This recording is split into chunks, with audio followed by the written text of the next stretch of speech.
one story that I remember. Maybe that'll help them understand. You know, when that story you told me about, tell it. Maybe tell it. You know, what happened when you were in that? I'm going to try. I know it's hard for you to go there, but when they were, I want them. I want everyone listening to understand how badly I need your help. Let me tell you just one horrible story. Believe me, there are a million. But they used to lock me in a steel coffin on my back and leave me there. And it was dark and cold, and the cockroaches were there. And after weeks and weeks of solitary confinement, you start to believe that the cockroaches are your friends, and that's why they're there. The only way, I guess, that your mind can protect you from the fact that you're covered in cockroach feces. But I heard a man screaming in the background, and he was screaming and screaming, "Please, no, let me out. Don't do this. Please, let me out." And I thought to myself, just like I'm talking to all of you right now, I thought, don't give in to him, you know. Be strong. Don't give in. And he was screaming and crying and sobbing. And I thought, oh, man, that poor guy, you know, leave him alone. And it kept getting louder and louder and louder. And in my mind, I pictured that this man was on a gurney and he was being wheeled towards me. And he was screaming and crying and saying, "No, please don't." And it kept getting louder and louder and louder. And then I came to myself. And it was me the whole time. The whole time it was me.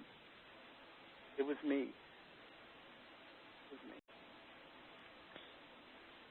And I want to just pick up on that for a second, too. You know, Scott Loper is not the only one out there that's being persecuted by other foreign nationals or foreign sovereign nations, or even by our own government. And a large part of my practice is representing Christians, you know, first in their First Amendment rights, or gun owners in their Second Amendment rights.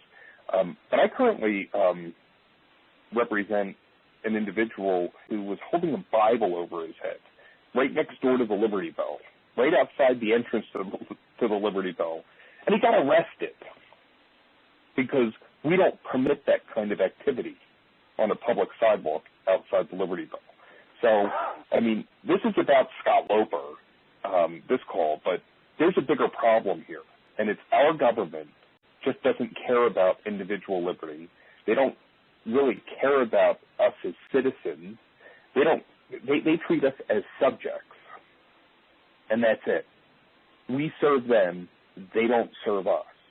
And I could recount, you know, example after example after example. I get many inquiries every day all over the country from people that are getting screwed by our government, and it's not even like it's a close call. I mean, our government has a frontal assault on our basic rights, and it's happening every day. It's happening all over the place, and I'm currently involved in a criminal case right outside the Liberty Bell, and the crime was holding a Bible over your head. I don't get it, but, you know, people need to wake up, and people need to start holding our elected representatives and our politicians accountable, because we send them to represent us. We're not their subjects. And that's what this is all about. And I guess that's really what Restore the Republic is all about. So let me get to some of these questions. And, you know, the first one is basically says, it's from Jeff in Houston. And Jeff says, there are 300 million people in America. How can us few make them see what's going on? And what I just want to say to Jeff is that Samuel Adams, an American patriot, stated that it does not require a majority to prevail, but rather an irate, tireless minority keen to set brush fires in the people's minds. That is all that is required. So while the 300 million Americans don't do anything, all it takes is a small few to irritate, to be the fly in the ear, to call, to send letters, to protest, to stand out on street corners. that is what gets things done. Because the last thing they want is people screaming and yelling about what they are not doing. They would rather have everyone sitting in front of their TVs watching American Idol doing nothing. So, yes, there are 300 million people in America. It may seem like, oh, we need everybody. No, we don't. We only need a small minority to get things done. But this does need to get the mainstream media. Oh, it is. It's gonna get the notice it deserves. Let's see. Let's jump over to Micah Wilson in Broken Arrow says, "What can I do to prevent this from happening to me?" Any suggestion here? Yeah, I've got a couple suggestions. Well, first off, to play it safe, don't ever travel outside of our country. But I'm not suggesting that as a real solution. But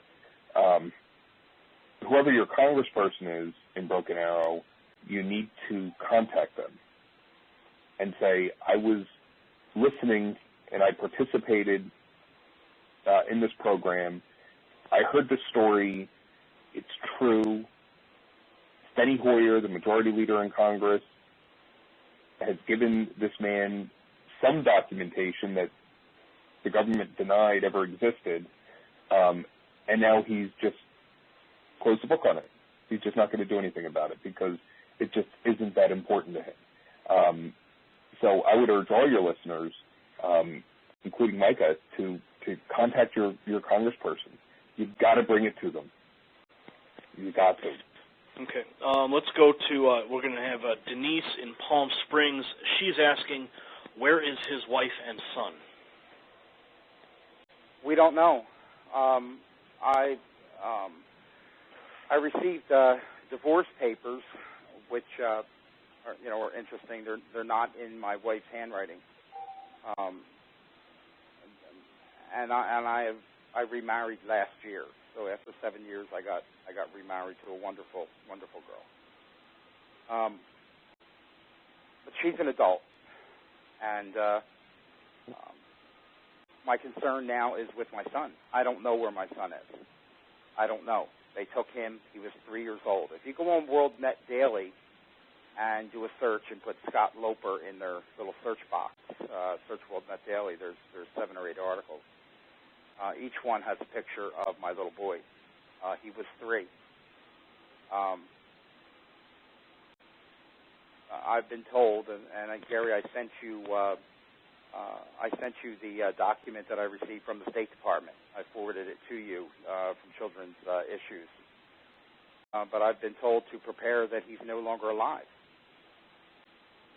We're talking about some real bad police officers, people. We're talking about criminals with badges. Criminals with badges. They committed crimes so horrendous that the Canadian government feels that if they don't cover this up, the Canadian public will lose confidence in their police.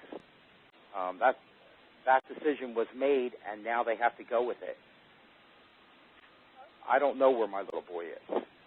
I have not seen him since the year 2000, so if he's alive, he would be 11 now. And this is another reason that I need your help, all of you. I need your help. This cannot go unanswered. It just can't. Could you let it go yourself? You lost a baby. Could you let it go? Can't. Until this all comes out, we're not going to find out where my baby is. We're not going to find out. I'm going to go to the question from Daniel McCarthy in San Marcos. Some of these people had joined late, so you may have to do a little bit of recap. But Daniel McCarthy is asking, how long were you there in Canada? I believe maybe the incarceration he's speaking about. I lived there for 11 years, and I was incarcerated for 4 years. 4 years in Canadian prisons. 4 years. And once again, when Condoleezza Rice initially was requested by Congressman Rob Andrews in New Jersey to investigate, the response came back that there was no record of this incident. There was no record that I was ever in Canada, ever. no bank accounts, no nothing, no Scott Loper in any government database at all, which is quite understandable if you're torturing an American citizen.